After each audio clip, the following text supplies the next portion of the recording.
not just about your skill set. It's who you do it against. Your level of competition. Is it possible that he's so far beyond his level of competition that he made it look easy? Well, I think he did as a lightweight. When he went up to the welterweight division, not so much. You know what I'm saying? Now, if taking out Canelo the way he took out. Well, he just gave him a boxing lesson, but Canelo was 22 years old. See, I remember That's an excuse, though. I don't like this, like he's 22, he's too young. I will tell you this. Well, you know, you do have to take that into consideration. The guy had 100 fights. Well, let me explain. You have to take that into consideration when boxing is the issue. Now, if he got knocked on his ass, that's different. But when he simply got schooled, when you swinging a punch and Floyd is tapping you on your shoulder saying, I'm behind you, that's a problem.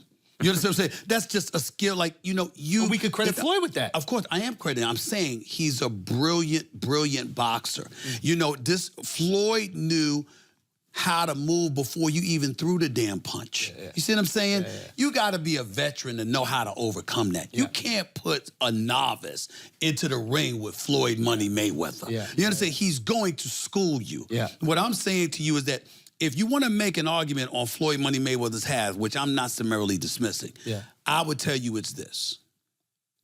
Floyd Money Mayweather was undefeated for the last half of his career with one hand. He constantly broke his hand. He constantly He could have got the stoppage. He'll tell you that if he had to sit down a little bit more. But I tell you, Chance can fight and he can box.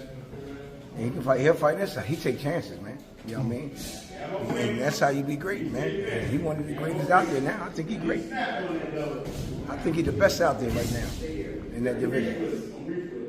You know what I mean? What's left? For Terrence? Yeah. If I was Terrence, I would retire. That's what I would do. He did everything, man. He done everything, man. You know what I mean? You know how many titles he done won? All that stuff, you know what I mean? I think I'll go off one in the sunset, man. You know what I mean? He don't need no more money. You know what I mean? Bud goes about it a little bit better than Floyd in this sense.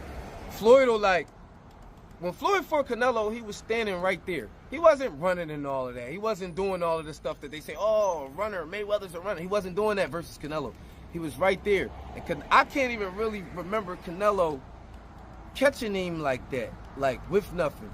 With Bud, I could remember Canelo catching Bud a couple times, but Bud, like, gave him the, all right, put your foot out. What's up? Boxing turn, boxing turn, boxing turn. Like, and was like really standing there and like giving it to him with another type of energy. It was, the energy is more so like, all right, what's up? Like, you can't beat me. Floyd energy be like, bop, bop, I'm better than you. You see what I'm saying? They don't really be respecting that all the time. They'll acknowledge it like, yo, I ain't gonna lie, he hard to catch. But they be like, nah, you didn't beat me up. Bud go about his fights in a way where as though the Mexican fan base gotta be like, I ain't gonna lie, Canelo, he hollered at you.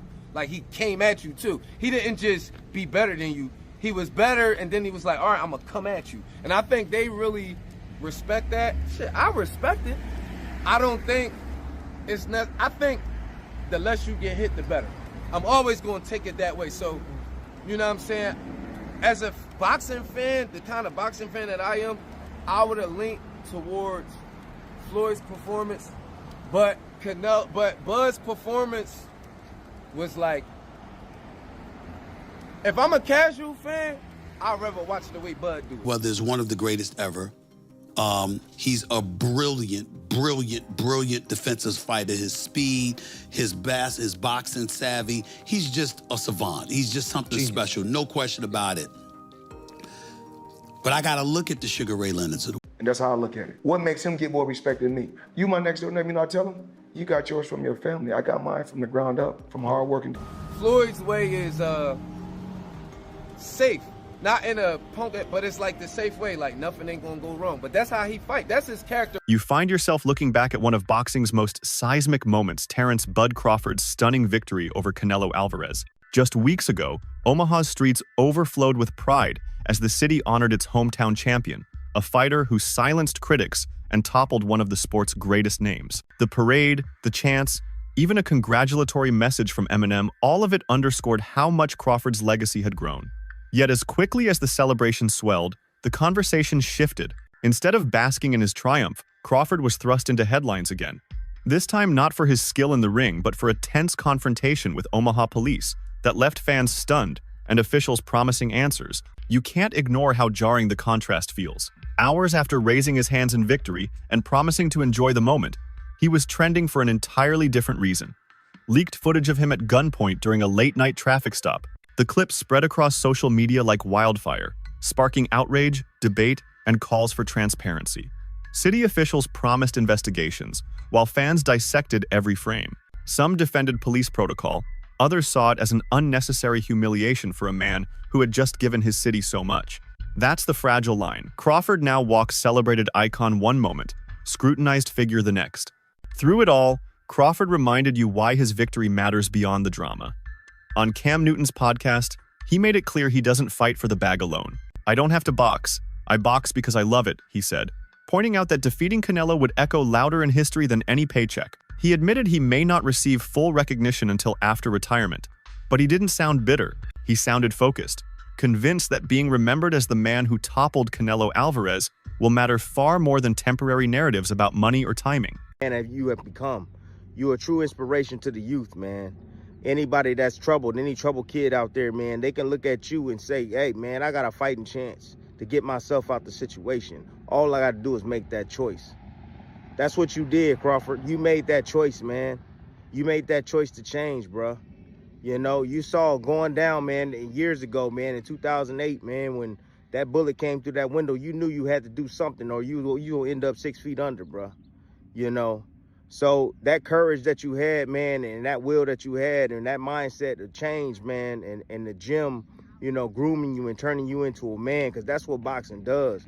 See, people don't understand, man, that boxing is more than just throwing punches. You know, boxing teaches you discipline. You know, it teaches you love for people, love for others, man. You know, working together. You know, you're there constantly every single day, man. You know, spending time there perfecting a craft, man. Perfecting yourself, understanding yourself, learning more about yourself each and every single day. You push it inside the gym. You know, boxing is more than just throwing punches, man. You know. That Terrence Crawford did what he did against Canelo Alvarez.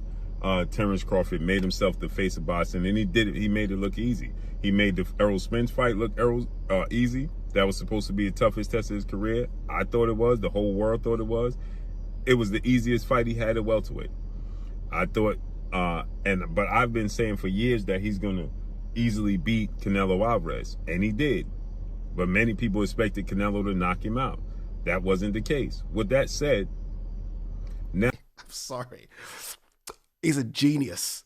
He is a fucking... You know, when I get bored with today's crop of boxers, and Terrence, to be fair, has kind of helped me out of my boredom, but sometimes I just go on YouTube and I watch the 24/7s and then I watch the fight. I'm not joking. I watch the whole fucking episodes and then I watch the fight. And my guy is a genius. A genius. There will always be an argument, oh, he should have fought that person then. And I get it. I get it. Right? It's kind of the argument you can't throw at Muhammad Ali, right? You could throw that argument at Floyd. But dude, unbeaten is unbeaten. Unbeaten is unbeaten. Multi-weight world champion is multi-weight world champion. Do you know what I mean? I've never seen a boxer so like, I'm going to work you out, and then when I work you out, you're done. Shall I repeat that? I'm going to work you out, and when I work you out, you're done. And Floyd had this thing where first 2 rounds, you think, oh, shit, man, this guy's in this fight, and then he works you out. And then he works you out.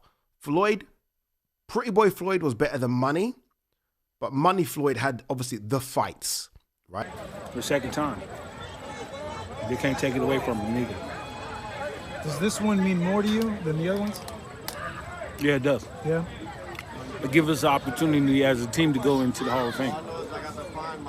Instead of a fighter going in there, instead of a coach going in there, it gives us a better chance of going there as a team.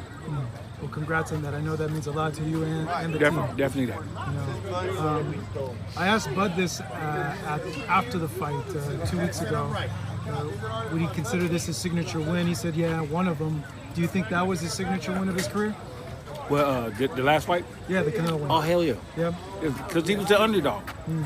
Everybody thought that you know, he was gonna get beat. What's up? He was gonna get beat. Surprising. So what's next for Bud? What do you want to see him do? I just want to see him, you know, spend time with his family because, you know, training for a fight, you be gone a long time. You're going away from your family. And it could take a toll on you after a while. So, as his trainer, do you feel like he should just sail off into the sunset after this monumental well, win? you know what? They made it look so easy. Shit. You know what I'm saying? Shit, got 2-3 more in him and shit. You know what I'm saying? Training camp will try harder. You know what I'm saying? Voices across boxing added perspective. His coach, Bernie Davis, predicted with conviction that Crawford would stop Canelo even quicker in a rematch, arguing that Canelo couldn't hurt him the first time and wouldn't fare better the second. Promoter Eddie Hearn struck a pragmatic tone, suggesting Canelo might not even want a rematch at all. The risk-reward simply doesn't balance when facing a technician like Crawford. Rising star Jaron Boots Ennis praised the Omaha native's performance as historic, framing it as a generational moment. Even David Benavidez, usually focused on larger opponents, had to acknowledge Crawford's name looming over the sport. Then came Floyd Mayweather, whose opinion you can't overlook. Rather than dismissing the victory as a fluke, Mayweather broke down the fight analytically. He acknowledged Crawford's ring IQ, his ability to stay 2 steps ahead, and the way he neutralized everything Canelo normally does well. For Mayweather, the narrative wasn't about Canelo's decline, it was about Crawford's brilliance. But the biggest props of the night goes to Terrence Crawford, who did not disappoint. He was supposed to be the smaller man. He was supposed to be the weaker man. He was supposed to be the man that was going to spend the entire night on his bicycle, running for his damn life because Saul Canelo Alvarez was coming his way. That is not what happened. What happened instead, ladies and gentlemen, was a masterclass in boxing by Terrence Crawford. Now, to me, the fight, some people were saying it was a severely lopsided and stuff like that. I'm not going for that. I'm not feeling that at all. It wasn't like that at all. Now people are trying to throw, he's 38. Tomorrow, Terrence Crawford will be 38 years old. He's a 5-division champion. If he wants to stick around, like Terrence Crawford stated, okay, Terrence Crawford stated, if I do stick around, I'm not dropping down no further than 160 pounds. If he stays in boxing, I say he have 2 more fights. Fight Janibek, who's the unified champion. Hopefully Carlos Adames and Lara fight and unify the belts. 2 fights at 160, pad the stats, become a 6-division champion and a 4-division undisputed champion. Cool. Other than that, Terrence Crawford needs to retire. But he stood in the pocket, like he's not moving anywhere from him. He's using his head moving. He's not being stupid, but he's not necessarily moving away from Canelo. Like you said, he's walking the, quote unquote, bigger man down and forcing the action rather than going off, reacting to Canelo's attacks. So I think it was such an impressive display. But it sort of begs the question now, when you've a 3-time undisputed champion, and I know money's important, financials, we always talk about that. His legacy is intact regardless. We'll start with Terrence. What does a Terrence Crawford do now? Like, what's the next thing that he does? Because you look around and go, is the only way that he really gets that, maybe that ultimate chance if he goes up again? And do you say, what do you do? I don't quit. Yeah, I mean, he was asked those questions at the press conference. He made 2 things clear. One, he's not going back to 154, and I say that because some people suggested about possibly pursuing a fight with Ennis, who has his debut in the weight class coming up. Yeah. That's probably unlikely. He's not going to go back down in weight. And I mean, no disrespect to Ennis, but Ennis is a guy that's known within the diehards of boxing. He's not in any way known beyond the boundaries of the hardcore boxing fan. So yeah. I don't know if that makes sense for a lot of different reasons for him. Not to say I wouldn't, as a boxing fan, enjoy watching the fight.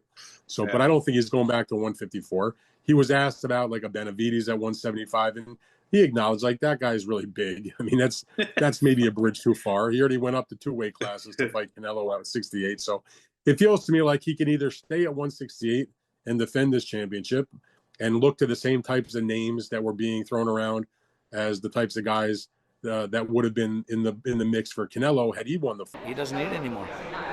With his accomplishments, the only man to ever do 3 weight divisions undisputed. is he now a part of the greatest of all time conversation? And not of this era, but of all time. Definitely is the greatest, one of the greatest of all times. You know, there's still greats out there. There's still, you know, his era or last era, you know, with the Mayweathers, with the Pacquiaos. I think he's, you know, already accomplished more. Pacquiao was A division, so we could argue there because Pacquiao was, A division is almost impossible, and he did it. Mayweather never became undisputed. He's a 5-division champion, but never became undisputed. Never really followed that unification, stuff like that. So I think when it comes to accomplishments, I think he's already done more. By framing the win through the lens of strategy and preparation, he reminded you that great fighters recognize greatness, even when debates swirl about timing and context. In the end, you're left with a complicated but undeniable truth. Crawford's legacy is now tied to 2 images: the glory of conquering Canelo and the vulnerability of a late-night police stop. One represents triumph, the other tension, and both are now part of his story. For you as a fan, the real test will be whether history remembers the flashing lights or the raised fists. Crawford believes the latter will prevail, that 100 years from now, people will recall the kid from Omaha who defied the odds and carved his name into boxing's history. Watching it unfold, you can't help but feel he may be right.